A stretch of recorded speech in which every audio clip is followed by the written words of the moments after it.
Nos acompaña en esta noche la trabajadora social de dislexia, María. Bienvenida a Escritorio Local. Muchas gracias. Te tenemos esta noche aquí con nosotros porque, nada, estamos a 1 de octubre, lo que significa que es el mes de la dislexia. ¿Y cómo lo celebráis desde la asociación? Pues lo celebramos todos los años, en principio, con una mesa informativa en la Plaza Mayor, que este año es el sábado 5 de octubre. Estaremos por la mañana de 11 a 3 y por la tarde de 5 a 8 y media aproximadamente. ¿Y dónde vamos a poder ver, María? Perdón que te corte. No, hombre.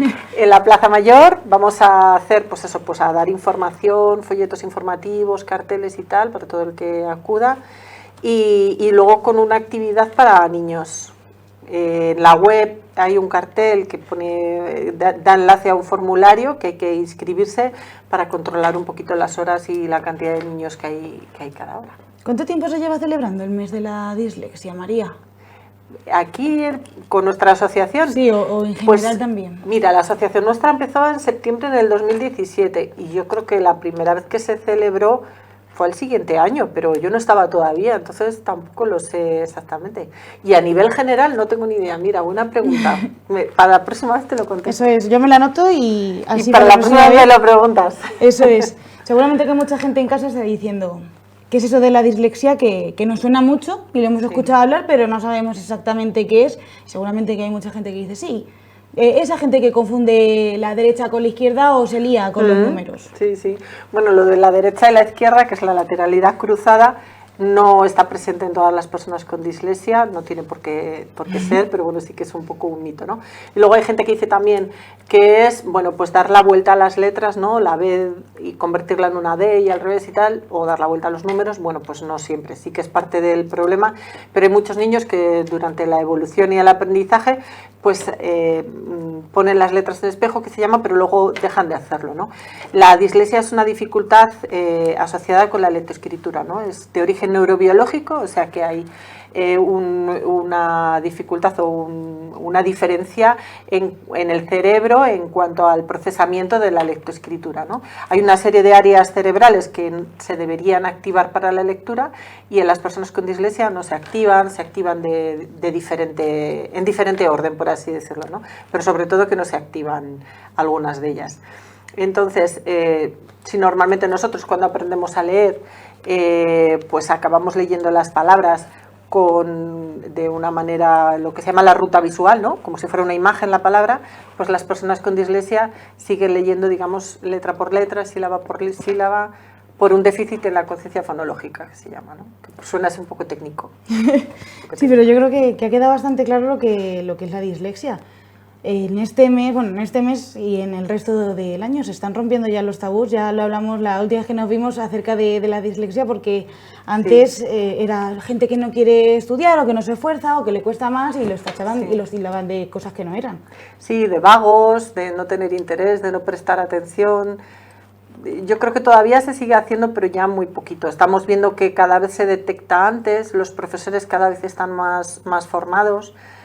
Desde aquí, tenemos que agradecer a los profesores porque hacen una labor estupenda, pero claro, sí que necesitan, pues a veces cada vez hay más diversidad en el aula, cada vez tienen que fijarse en más cosas, más tipos de trastorno y tal, que antes estaban un poco como ocultos y ahora pues tienen que estar pendientes de muchas cosas realmente para detectar cuanto antes posibles trastornos o tal, ¿no? Entonces, estamos viendo que cada vez nos vienen niños más pequeños.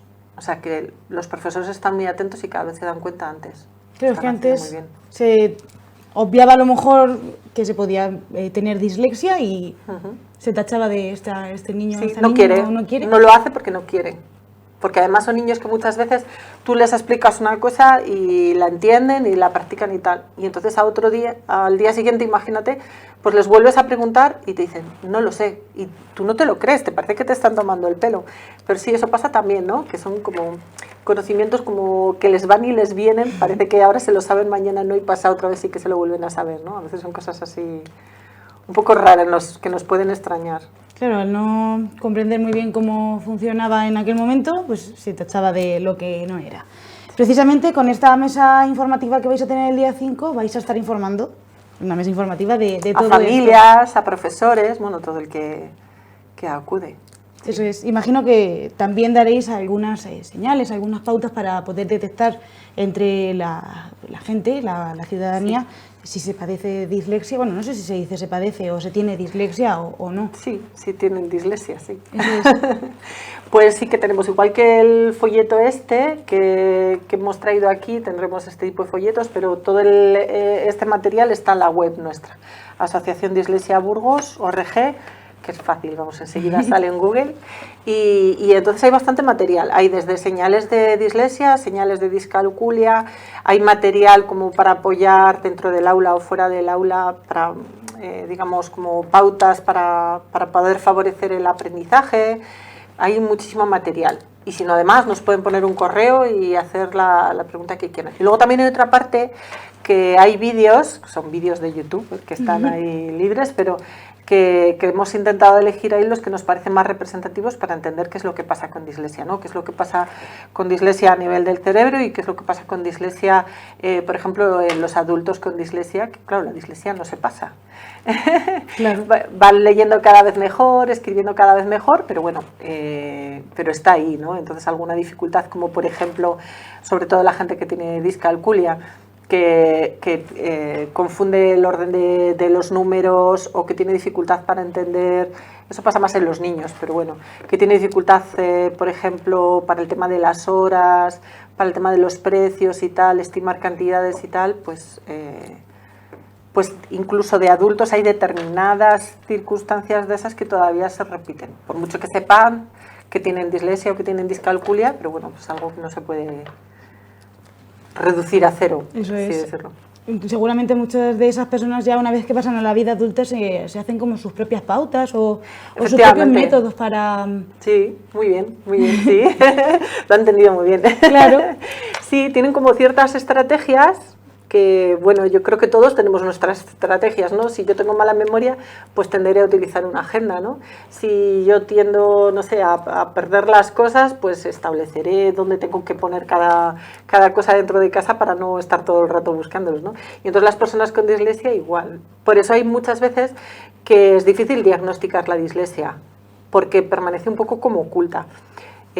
Bueno, pues aprenden ciertas estrategias para leer con menos dificultad o para escribir con menos dificultad o para disimular, entre comillas, digo yo, ¿no? Y por eso es más difícil de diagnosticar.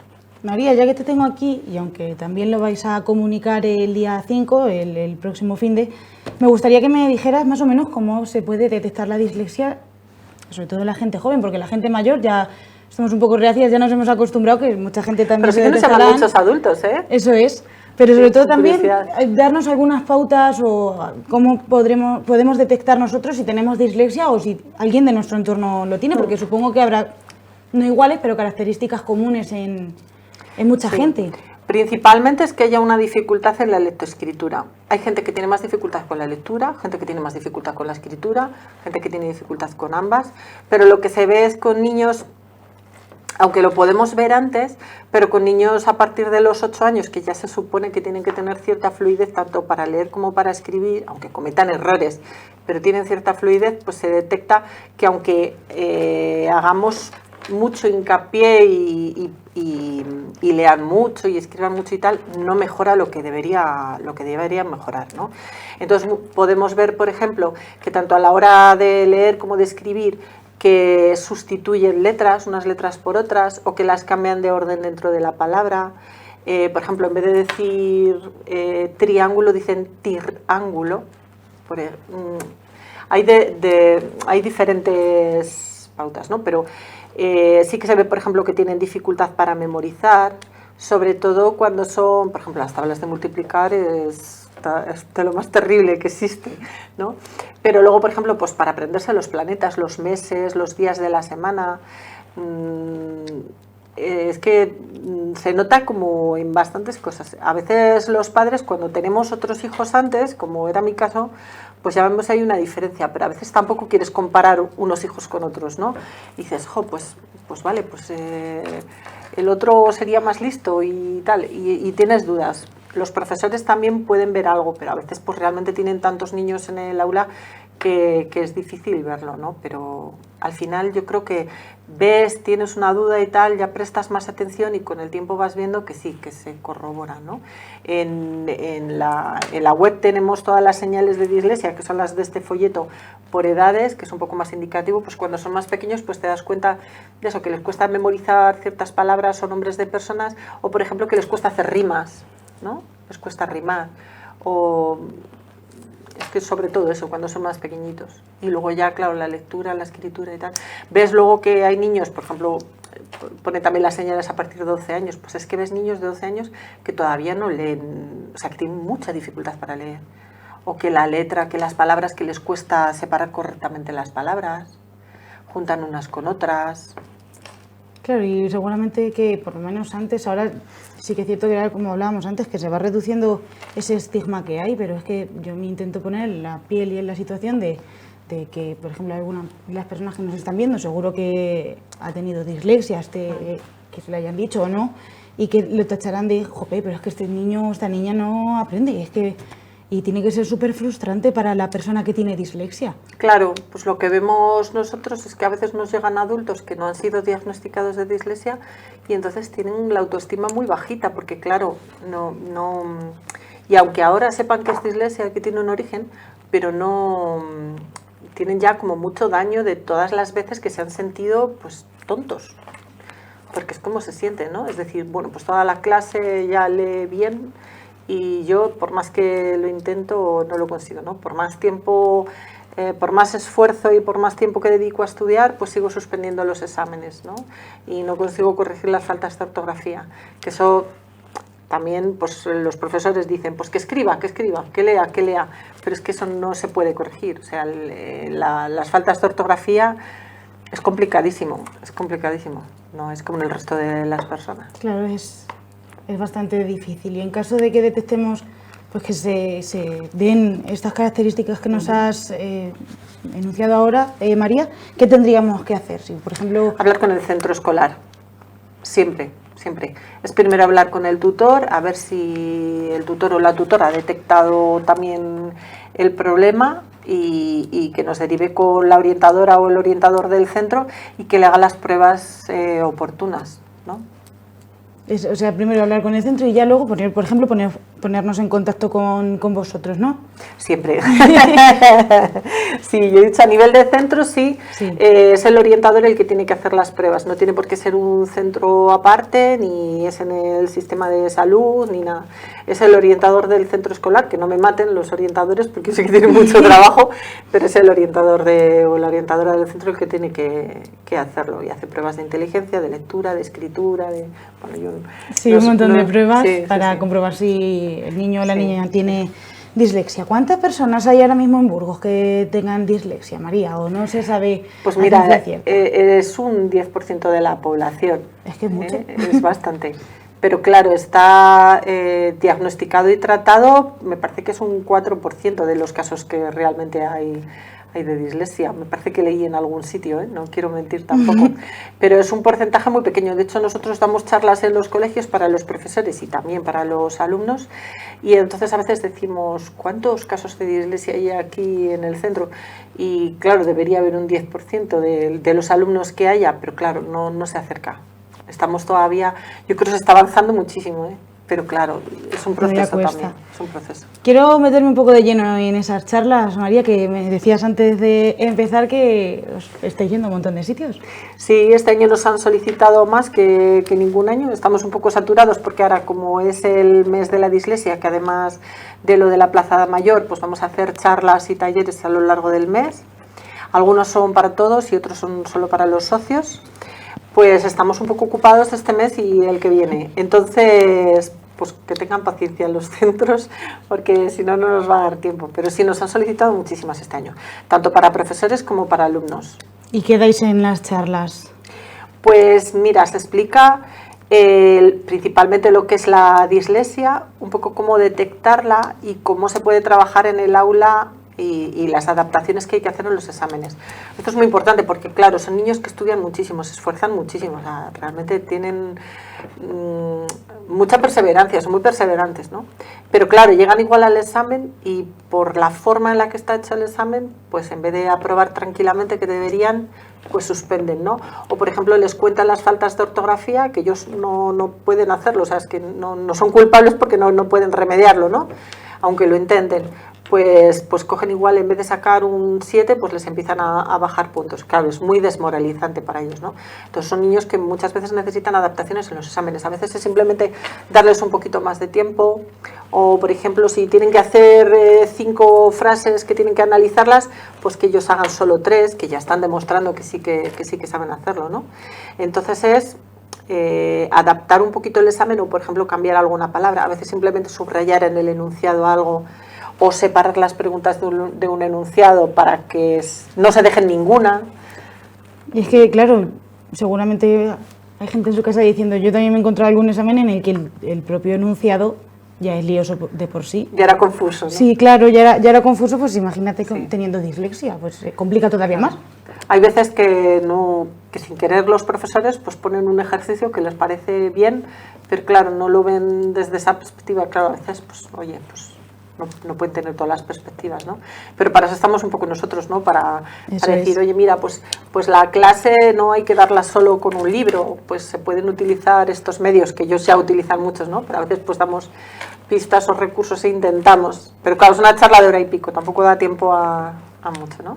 Y en las de los alumnos, pues intentamos sensibilizar para que todos los alumnos pues sean conscientes de la diversidad, que cada uno tenemos una manera de aprender y una manera de demostrar lo aprendido, y que nos tenemos que respetar los unos a los otros, ¿no? Y qué importante, María, que se respeten también los unos a los otros. Sí. ¿Qué otras cositas tenéis este mes que lo anunciabas antes? Sí, pues mira, vamos a hacer un taller para los niños que es específico de escritura, que lo va a hacer un centro pedagógico que se llama Libre Aprendizaje, que a mí me encanta porque hace unas cosas súper originales. Nosotros tenemos también convenio con otros centros como Psicoavanza y Trébol, que hacen descuento a nuestros socios y tal, pero ahora, bueno, pues he empezado yo ahí a seguir a Libre Aprendizaje y la verdad que me parece que se está esforzando muchísimo. Es una chica muy joven, pero se está esforzando muchísimo y hace cosas muy, muy originales. Y por eso me apetecía, pues eso, que hiciera algún taller con los niños, entonces a ver qué tal. Y luego vamos a tener una charla que nos va a dar Laura Terradillos, que es psicóloga, que ha escrito, bueno, varios libros, me parece que ha escrito 4 libros. Y nos va a hablar también va a hablar de las emociones y va a hablar del último libro que es, a ver si lo digo, Te escribo porque te quiero. Qué bonito. Sí. Bueno, por ahí estarán los carteles, según vaya dando tiempo, estarán los carteles en redes de las actividades como la de Laura, que sí que es abierta. Claro, tendréis actividades, como decías antes, abiertas y para centros. Sí. Y luego a final de mes, bueno, que es que estoy aquí yo adelantando, que no lo saben ni los socios casi, tenemos la visita al taller de Óscar Martín, que nos ha invitado, y también, bueno, pues para hacer cosas diferentes con los chavales, que no sea todo ahí académico, sino que sea también como más lúdico. Bueno, que tenéis un mes cargado de actividades que ya de por sí que no paráis, pues este mes con especial motivo por ser el mes de la dislexia. Muy chulo, muy chulo. Luego cuando pasa dices, uy, qué bien, pero cuando se va viniendo ahí todas las actividades y no te da tiempo, sí, pero muy bien, muy contentos, muy contentos. Además porque vemos que además la gente cada vez nos llama más, cada vez viene más gente a las actividades que hacemos, cada vez tenemos más socios, evidentemente, y encantados. Eso es, pues, esperemos que se diagnostiquen todos esos casos de dislexia, que nadie se sienta excluido por tener dislexia, que al final, o sea, está la orden del día que antes se intentaba o se ocultaba por la razón que fuera, pero que ahora ya se está diagnosticando. La dislexia y todas las dificultades de aprendizaje. Efectivamente. Pues María, ¿recuerda si quieres a la gente dónde os pueden ver este día 5? Pues el sábado, por la mañana y por la tarde, de 11 a 3 y de 5 a 8. Y nada, y que en nuestra web está el cartel para apuntarse, para inscribirse en la actividad de los niños, para organizar un poquito. Eso es, pueden visitar su página web, que ahí van a ir subiendo todo lo que vayan haciendo, no solamente en este mes, sino de aquí en adelante. Ya también tienen cosas subidas, así que les animo a que la visiten. María, muchísimas gracias por acompañarnos esta noche y que tengáis un mes muy feliz y todos los meses muy felices, María. Pero este es más especial por ser el mes de la dislexia. Muchísimas gracias. Venga.